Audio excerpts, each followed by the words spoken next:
Hello, my name is Andrew Christensen, and my path toward becoming a clinical psychologist was somewhat circuitous. I was raised on a chicken farm in the deep south in Mississippi from Danish immigrant parents who had very little interest in psychology or knowledge of it. My older sister, when she was in college, took a course that was called mental hygiene. And I remember paging through her book. I was 6 years younger than her, paging through her book when I was in high school. And I saw in the margin next to some psychological problem that was described, her noting Andy, referring to me. Now, that wasn't particularly traumatic, but it was notable. And I was really curious about it because I had never thought of myself in psychological terms. And here, my sister taking this introductory course on mental hygiene somehow found a description and thought it applied to me. So that was my first memory of ever even thinking about psychology and psychology related terms. However, I was on a path toward being a minister. I was very devoted to that, and I left the South and went to a small junior college, a church-supported junior college in Iowa. And I was majoring in philosophy and religion and doing that kind of work. I think I took one psychology course that was extremely boring. I remember the lecturer simply read from the book, and so this was hardly an inspiring introduction to psychology. After 2 years at that college, I transferred to the University of California at Santa Barbara because my parents moved from Mississippi to California. And this was a major transition in many ways. This was in the 60s when sex, drugs, rock and roll were paramount, and I had more than a passing interest in all three. And this was hard to square up with some of my religious beliefs, and I also was intellectually being challenged in some of my religious beliefs. I read Bertrand Russell's famous essay, Why I'm Not a Christian. That caused a lot of doubt, had some internal struggles about my views and my beliefs. And anyway, I started moving away from my devotion to a religious career to more and more interest in psychology. And in fact, I took a psychology course and started majoring in psychology. At the University of California, Santa Barbara at that time, there were a lot of very strict scientific laboratory learning theory based psychologists. And during that time, I got exposed to Joseph Wolpe, his famous 1958 book, Psychotherapy by Reciprocal Inhibition, and some of the early behavioral notions, and I was very intrigued by them. And then I had a personal experience of having a lot of test anxiety about math. I was taking some math course and wasn't doing very well. And it was clear to me that it was because I was very anxious at the time of the test. And I did some kind of application of desensitization, some of my probably fairly naive version of that, but I did it on myself. And interestingly enough, it had a very positive impact. I did well on the final exam. I think the instructor wrote that out of a fairly large class, I made the top grade, and that pulled my grade up to an A in that course. So that was a fairly dramatic personal experience of, hey, maybe there is something to this psychology that can benefit human beings. When I graduated from college, though, I wasn't totally sure that I wanted to go into psychology. I thought I did, but I wasn't sure, and I certainly wanted to take some time out. So long before the notion of gap years became popular, I decided to take some time out to work and travel before going on to graduate school. I fortunately got a job teaching at the junior college that I had that I had gone to in Iowa because they had a series of unfortunate events where the psychology faculty died. And so they had to kind of get someone at the last minute, and they knew me, and so I came and taught a year at that college. Then I got a job being a social worker in Los Angeles. Actually, the order was reversed. I was a social worker for a year and then taught for a year. And during those 2 years, saved my money and then traveled for a year. So I spent a year traveling, 8 months of it in primarily Western Europe, a little bit of North Africa, a little bit of Eastern Europe. And unlike most of the travelers at the time, I carried with me a couple of psychology books, a statistics book, an experimental design book, and I read them carefully cover to cover. You know, in those lonely nights in a youth hostel, I would open up that book and read it and became more and more convinced that I wanted to be a psychologist because I'd had a little experience teaching psychology. I had read a lot about experimental design and statistics and saw the value of that. I'd also had a kind of semi-clinical experience as a social worker, working with families. It was called Aid to Families with Dependent Children. So the collection of those experiences made me absolutely convinced I wanted to go to graduate school and become a clinical psychologist. I fortunately got into the University of Oregon. At that time, it was a hotbed of behavioral psychology.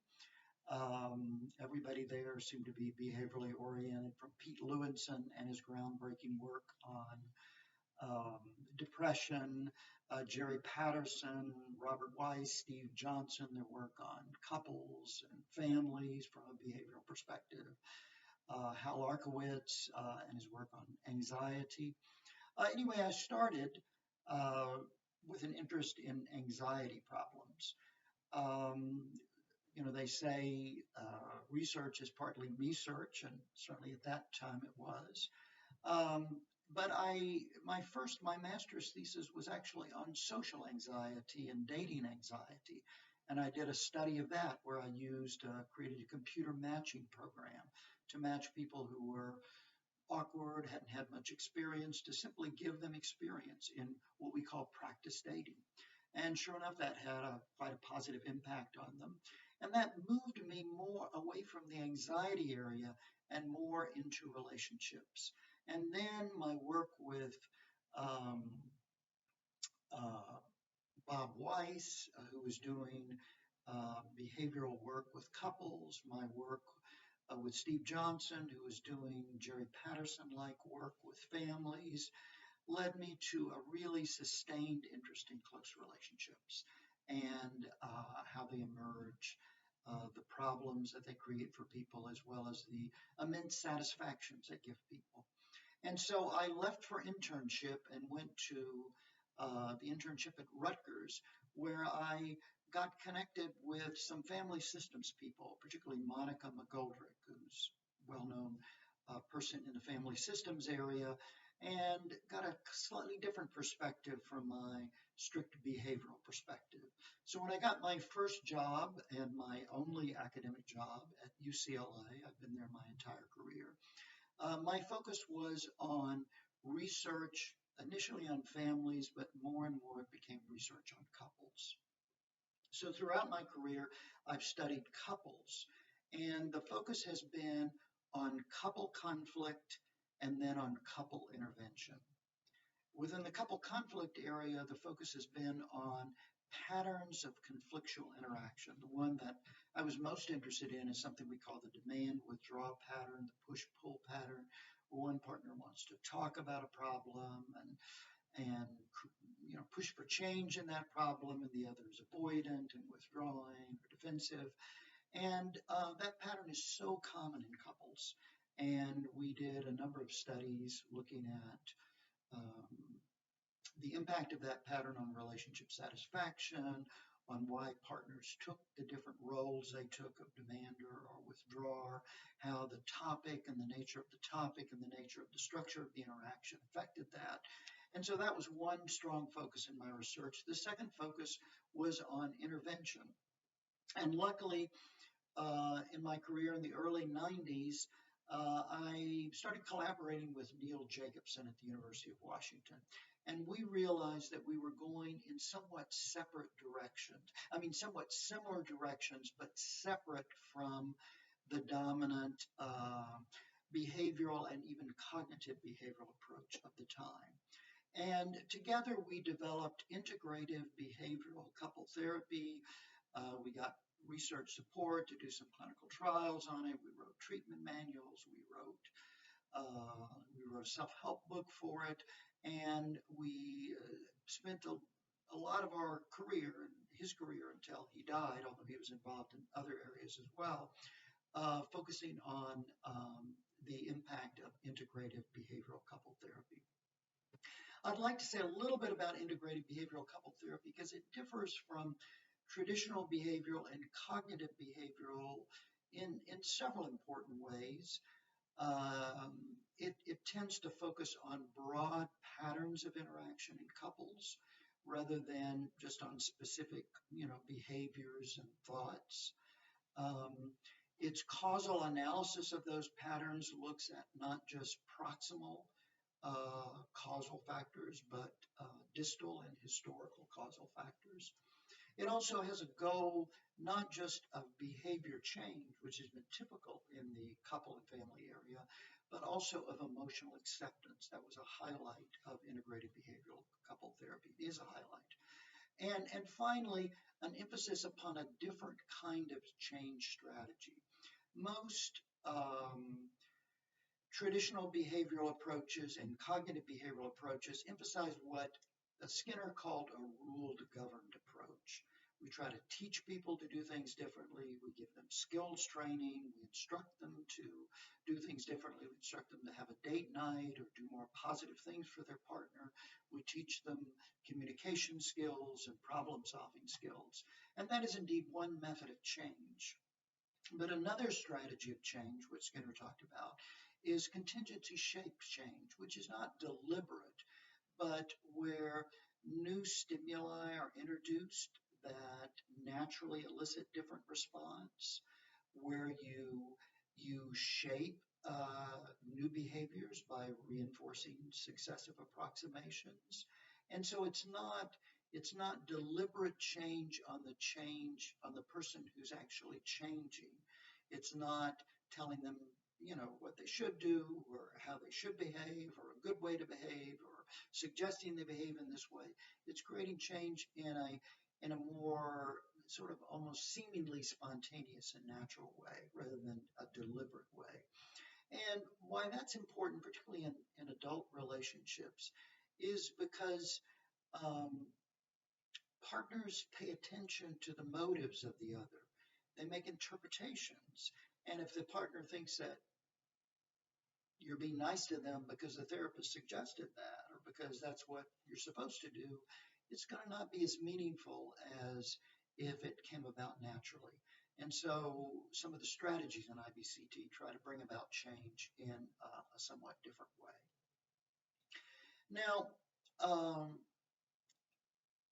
in terms of some of the areas that I think behavior therapy and the whole ABCT should focus on in the future, and I'm not certainly alone in thinking this. One big direction I think we should focus on is making change available to all.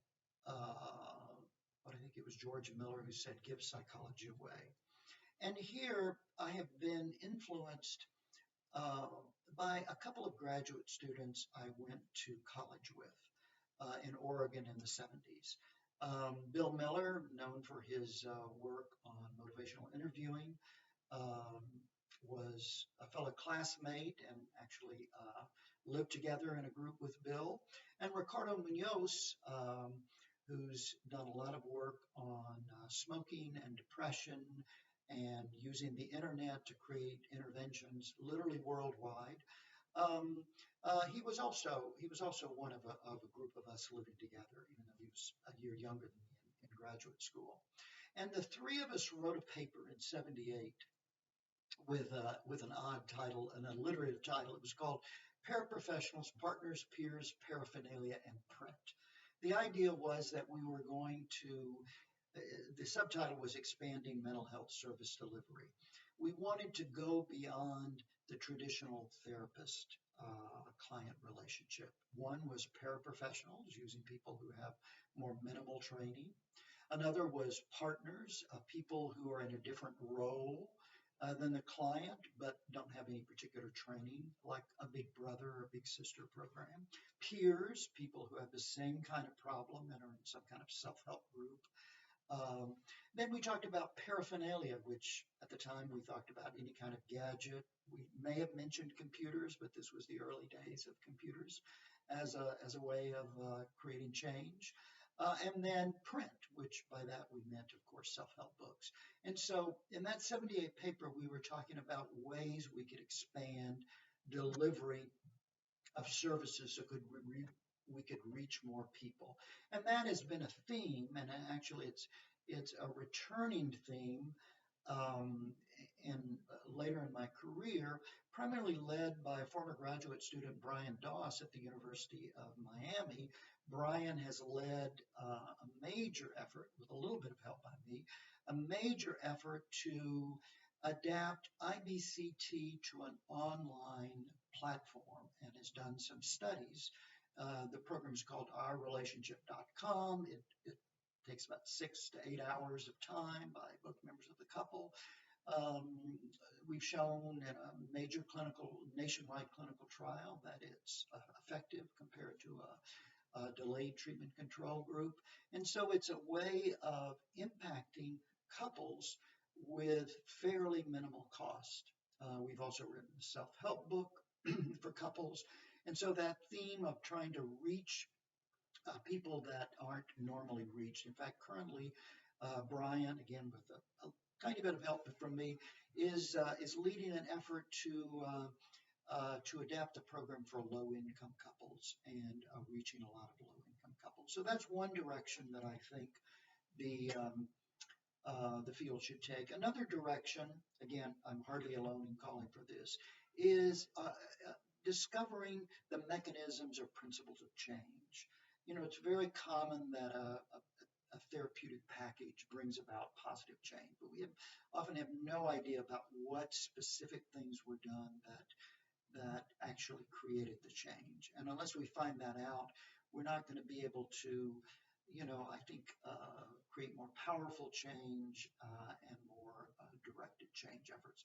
So I think those are the two areas that I would suggest that the field needs to pay more and increasing attention to. Finally, I was asked to talk about my membership in ABCT and what ABCT has done for me. I have been a member since graduate school. I've attended almost every ABCT annual convention for the last 35 years or longer. My best colleagues are in ABCT. I think ABCT fosters a wonderful environment for academics to debate, to collaborate, to share ideas. I love going to the meetings as much. I love the after the meetings over drinks or coffee or breakfast in the morning. I've met some lifetime colleagues in ABCT that I value immensely, and that I've gotten so much from, learned so much from. So my advice to any early beginning psychologist is get involved in network with a group of like-minded scholars, and ABCT is certainly that. That's not only sort of strategic for benefiting your career, but it meets a lot of one's social needs, provides inspiration and encouragement and support. I've been very lucky to have colleagues who encouraged me, supported me throughout my career, and I hope I have been able to, in some small way, return the favor. So anyway, again, I'm Andrew Christensen, and that is my brief take on my career, my long career, and my thoughts about ABCT and the direction our field should go. Thank you.